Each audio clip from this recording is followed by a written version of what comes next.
Joining us this wonderful sunny Friday morning. It's Friday Live with Bailey and French, talking about all things humanising the world of work, what's been going on this week. It's the 9th of April.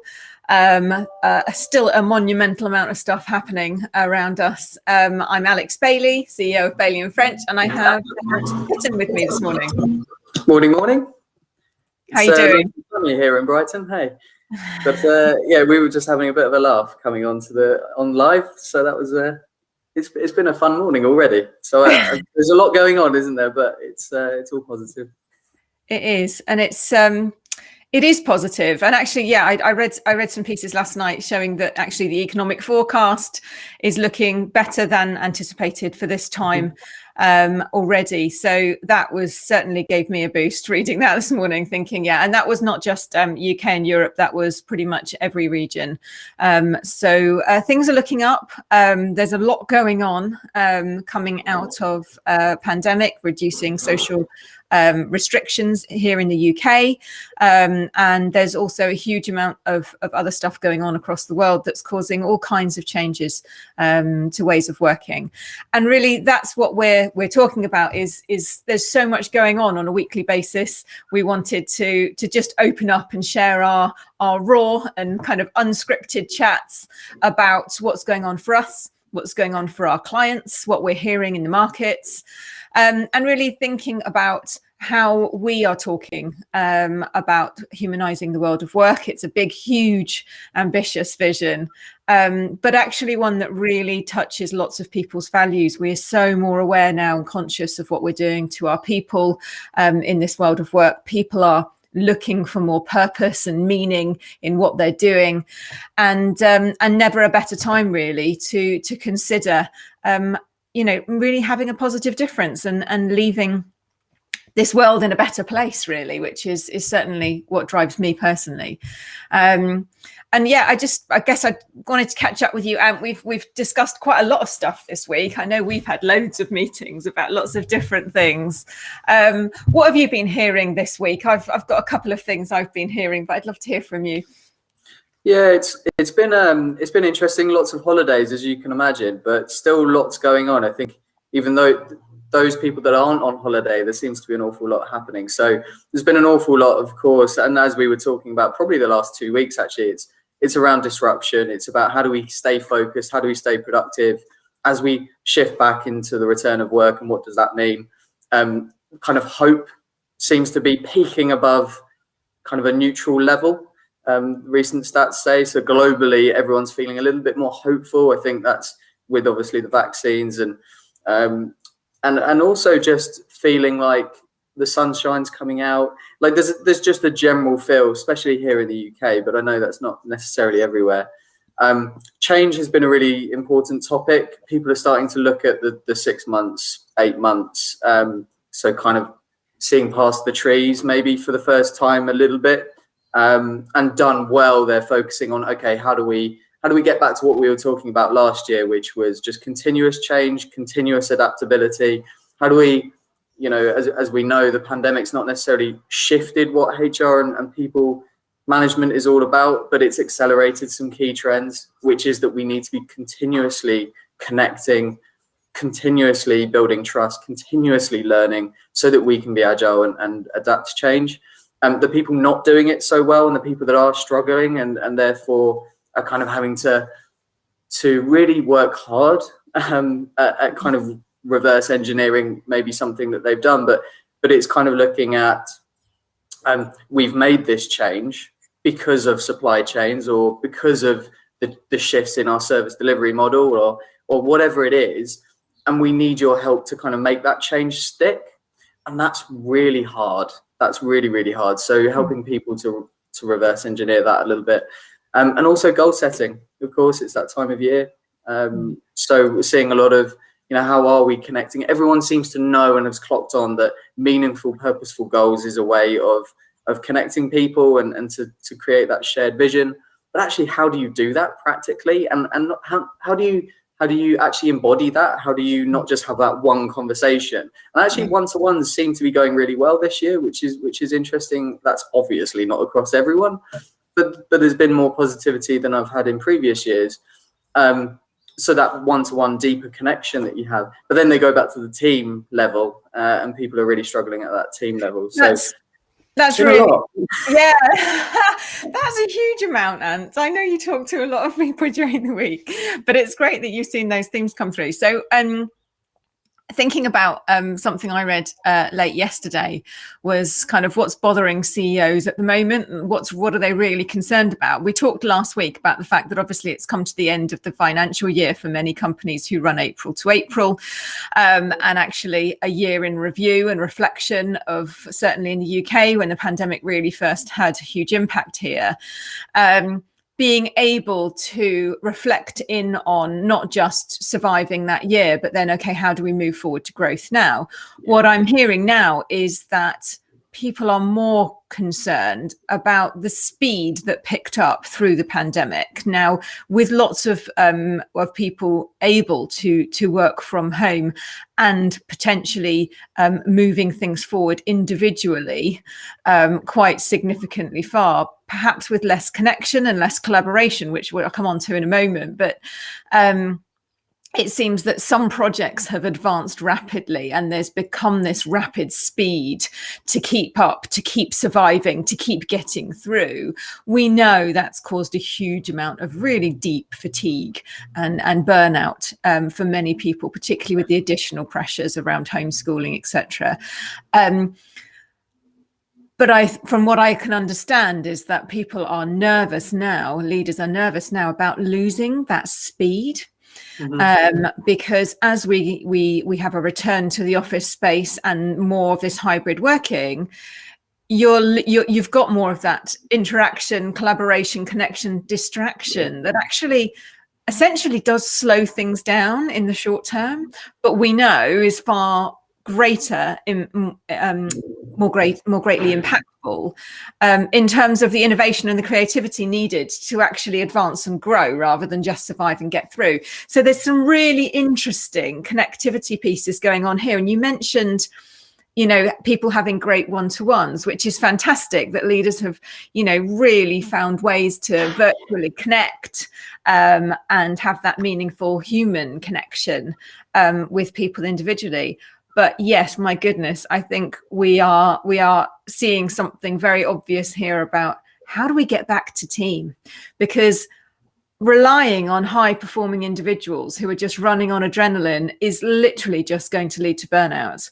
We have to be able to look at what's that sustainable speed, and no better time than now really for goal setting. I think that's what I'm seeing in what you're saying, really importantly.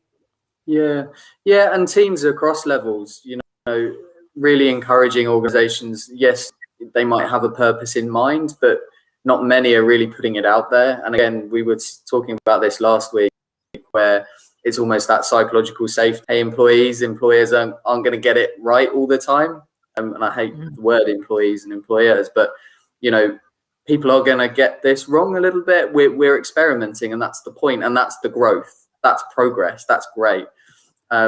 Teams are really struggling, I think, because as we know, technology that we've relied on, we all see people as non-3D people on a screen at the moment. So coming back together is a little bit difficult, but then you've still got people remote working. Maybe you've got a bit of a mix.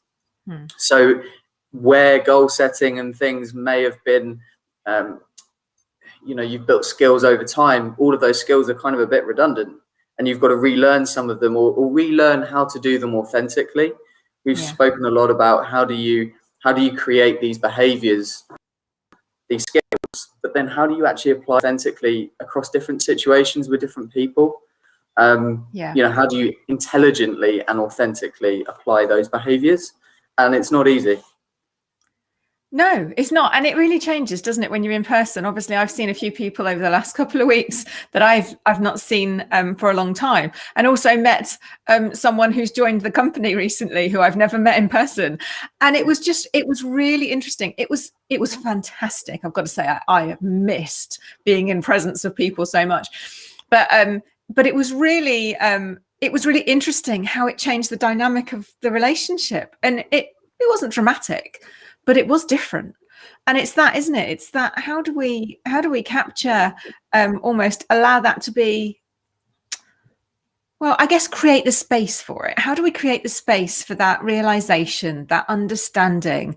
I've talked about this before as in terms of like the lost art of reflection. I'm often concerned that learning is always so future focused that we actually lose something really important in reflecting how far we've come. And I know there's a lot connected to psychological capital as a theory on that, where people can actually gain a lot more confidence and can actually reframe how they're seeing the world by looking back on the evidence of how they've actually experienced something, and really challenging some of their beliefs and their behaviors too, which I think is really relevant here. I'm really thinking about that team goal opportunity and what many people here who might be joining us now or watching the recording after might be thinking about for themselves and for their teams and for their organization. And I wonder if it's helpful to just share what we've got planning on Monday, Ant. What do you reckon? Yeah, go for it. So, well, I was hoping you'd say yes, obviously. No, I didn't really have a choice, did I? But quite often, obviously, we work in this space. People want to know what we're doing internally, and I haven't even I've shared it in some detail with the team already. But you know, it's a really important part. We've had our reflection review on 2020, 21, which was our kind of financial year, and now we're having a kickoff session on Monday where we're really thinking about what is our next year going to look like, breaking it down into chunks, into quarters, to make it really feel much more kind of obvious in terms of what's the short-term detail we're focusing on, where are we heading to medium and longer term as part of our longer term vision. So we're going to spend some time going through those simply the whole company plan for each quarter, just to really engage with and understand what's going on, because we're a rapidly changing business. Despite being small, we've got quite a bit ambitious growth plans, and that's going to require us to be really aware of what's going on across the business. So we're going through those plans together, and then we're going to break into teams, and we're actually going to come up with questions to ask the other teams. So it gets us to engage with, what are the plans for everyone else? Whilst we know our plans and we're quite clear on what we're working on, how is that going to affect us if we have a new systems change? How is that going to affect us if we're recruiting and onboarding quite significantly in one particular team? How much can I rely on others? How much can I ask for their support? And so that's going to be kind of the morning sessions, quite kind of focused on the plans, and come up with some team goals of how we can not only get through each quarter really well, but actually how we can support the other teams around us too. So keeping it simple. And then in the afternoon, we're going to be discussing how we operate as a team, a whole team. And we've got some questions that we are working on with our clients that have come from all the research we've been doing. And into our new products around human leadership and team flow. And we're going to be testing them on ourselves, which is obviously a really important part of our growth and development when we're doing product launches. So I'm really excited that we're testing our team flow questions on Monday.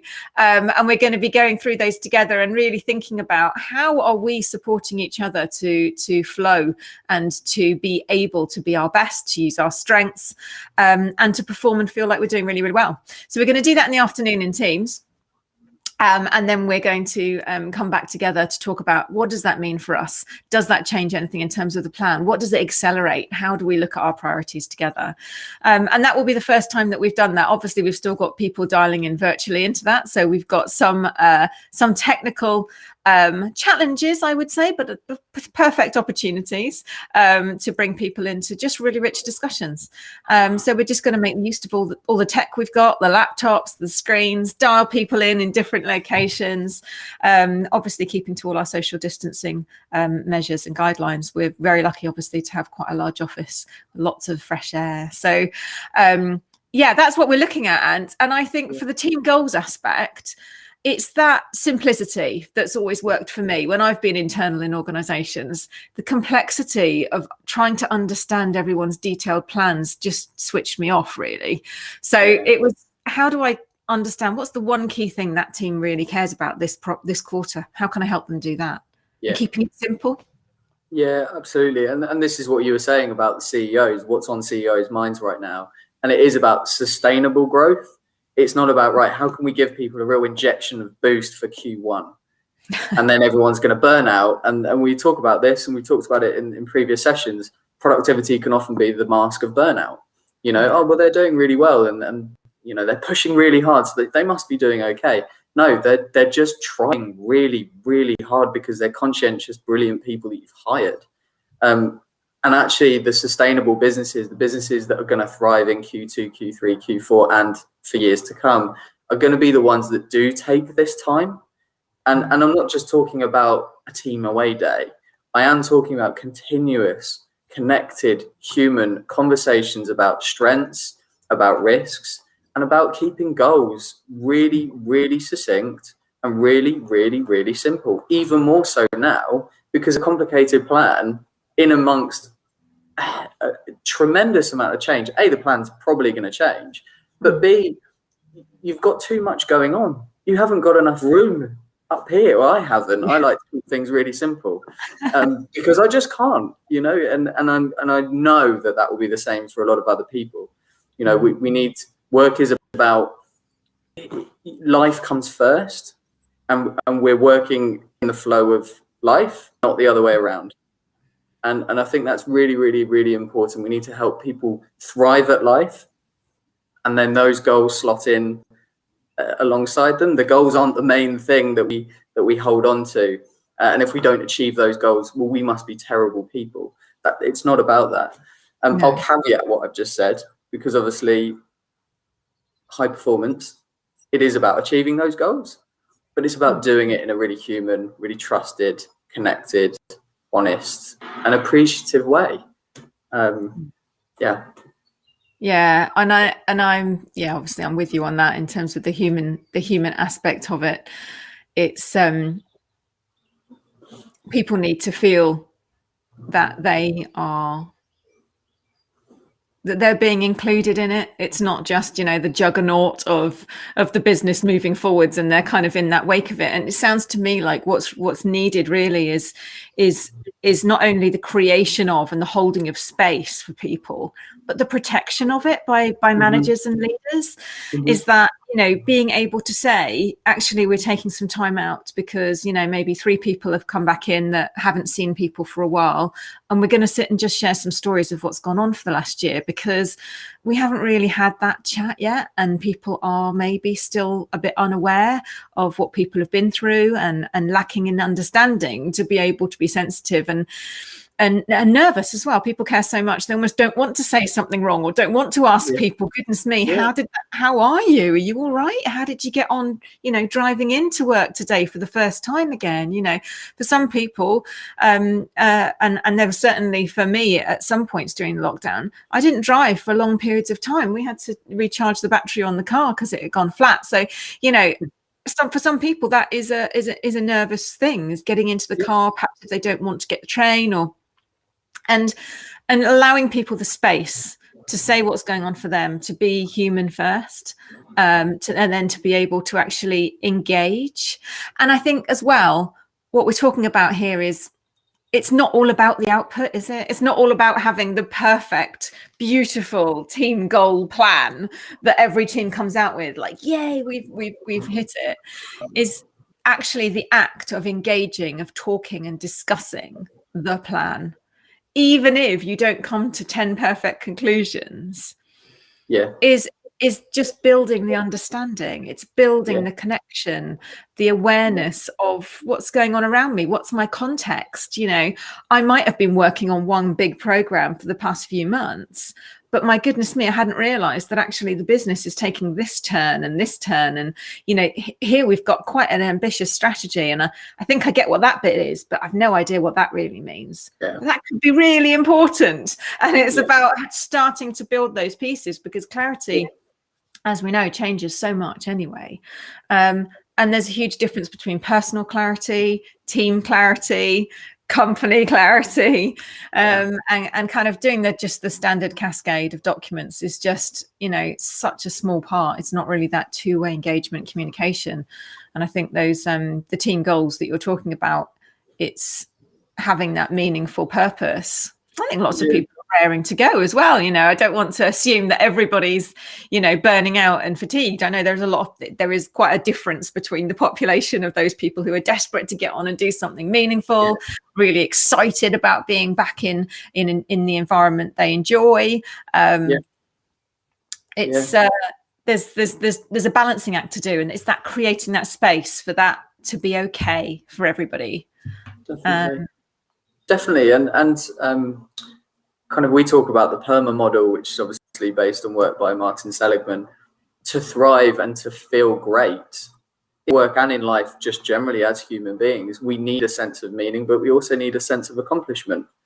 What companies are doing in the goal setting process is setting those really clear points where people can feel like they're accomplishing something. Because actually, in the flow of life as it is right now, sometimes that's really difficult. If you don't put stakes in the ground, how do you know when you've hit them? And you were talking about reflecting back as well. It's about putting this plan in place so that in 6 months' time, we can look back and go, wow, we did all that. And that's amazing. And we need to build in that continuous celebration of progress up to that goal. I think that's something that my team have really talked about recently. How can we celebrate the progress along the way? But also, at the end of it, we've done an amazing job, guys. Thank you for all the effort, and this is amazing. A lot of companies are looking at recognition strategy. It's not just about and perk box and things like that are great, but they're kind of the sprinkles on top. So what people are really looking for, and what we know the research points to, is a real authentic thank you. And it matters so much, doesn't it? And I obviously we had our review last week, and it was probably the most monumental review I've ever been part of, in terms of feeling so connected and supported to the people that got us through a very challenging year of constant change. And some of those reflections, just so powerful, thinking about how much we've all grown in such a short space of time, to be able to do what we've done, and be here to tell the tale and have that conversation. I'm so proud, and I also just feel so grateful, just that gratitude piece, that actually, if you look at the amount of changes that went on through our plan last year, like, we ticked the box. We did every single thing we said we'd do with such short turnarounds. It's really remarkable to be able to do that, and to go, right now, what could really inspire us and motivate us to want to do something more, and feel the impact of that as well, knowing that, bringing the client experience much, much closer to our every single day conversations. I mean, the amount of times we bandy about, I've just had a lovely email come through, and we love to share it, and that just gives you exactly that tick on the accomplishment piece, that just makes you feel so important, that you're in a situation where you can do something meaningful and purposeful. And that's certainly really powerful for me, as my meaning and purpose is ticked every day. Yeah, absolutely. Well, we're lucky, aren't we, that we get a lot of enjoyment out of what we do, and we've chosen a career path and worked really hard to be in this position, to be talking about this on a Friday morning, and we love it. I am really conscious that there are people out there, and it's okay. And I think this is really important, actually. And we were talking about it, Meg and I, yesterday. So Meg leads kind of the public sector side here at Bailey & French. And we were talking about, actually, sometimes you need to caveat this. So sometimes people don't care about their job. Sometimes, and they don't connect the purpose, or sometimes they can't, or sometimes they just don't want to. Actually, and this should be part of kind of an inclusive working environment, where you don't single these people out, or you're not connected to the purpose. Some people just want to work for the 9 till 5, get the job done, do it to a high standard, and that's the satisfaction that they get. Then they go home and they've got other things, and they've got a life that they're living. That is also okay too. And again, just helping the team and helping the organization kind of build that safety to have those kind of conversations, because I think we're in a point where we could tip into where everywhere is super meaningful and super purposeful. Actually, I just want to come here and do my 9 to 5 and go home and go surfing you know, do everything else that we do.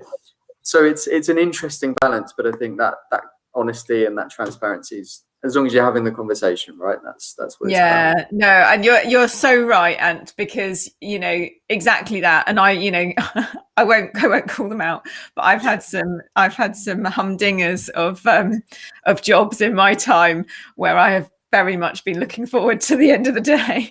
So no, it's certainly not the case that, you know, that everybody has that situation. And I also know people who actually are really glad that they have a very different working environment and work to distract them from things that they're not enjoying outside of work as well. And actually they'll use work in different ways throughout different life stages. And I think that's probably a really important piece to pick out, is that certainly, and it's something I find fascinating, actually, different life stages and how you feel about work, because, you know, it really does matter, and it becomes a different purpose at different points in your life, depending on what's going on for you. And at certain points, I'm sure it is more meaningful than others. And I find that really interesting, because that must really influence the goals that people set in terms of how they want to work together and what they want to get out of the next year or two versus the next 5 or 10. And sometimes people might like to be fully involved in absolutely everything, and then other times, absolutely, you know, I'm quite happy to just sit and play my part at the right point. Please bring me in, but, you know, it doesn't need to be everything all the time. And I think people know that a lot of the employee engagement initiatives are all focused on, you know, discretionary effort, increasing productivity, increasing profit. And I think we know that it's quite transparent, quite obvious. And I think that there's a different moral step now happening with well-being that is absolutely, as you said, about that flourishing and thriving, and is actually about people being able to find what's right for them in their lives, and that piece of what work and life being in flow. What was that comment you said? I loved that statement about work being I'll probably get it wrong now. Work in the flow of life. Was it? It's about working it's not about working in the flow of, it's not about living in the flow of work. Yeah, that's it. It's not about living in the flow of work. It's about working in the flow of life. You're fitting in the work into your life, you know, and it's an important part. It's probably the part that pays the bills. It energizes you. That is obviously really important, but actually the living part is the important part. I'm so pleased we do this, because we have such good, and thank you to my team who sent me all of the thoughts from conversations that you've had, and we had a great conversation. These are important comments. I'm really pleased that we're doing. Thank you. Yes. Well, we've come up to the end of our time again quite quickly, but I think it's, as I said, I enjoy talking about it every week, but we do it anyway. As I said, we've just decided to put it on air and share it with everybody. So loving the feedback we've had so far. Thank you for everyone who's been watching.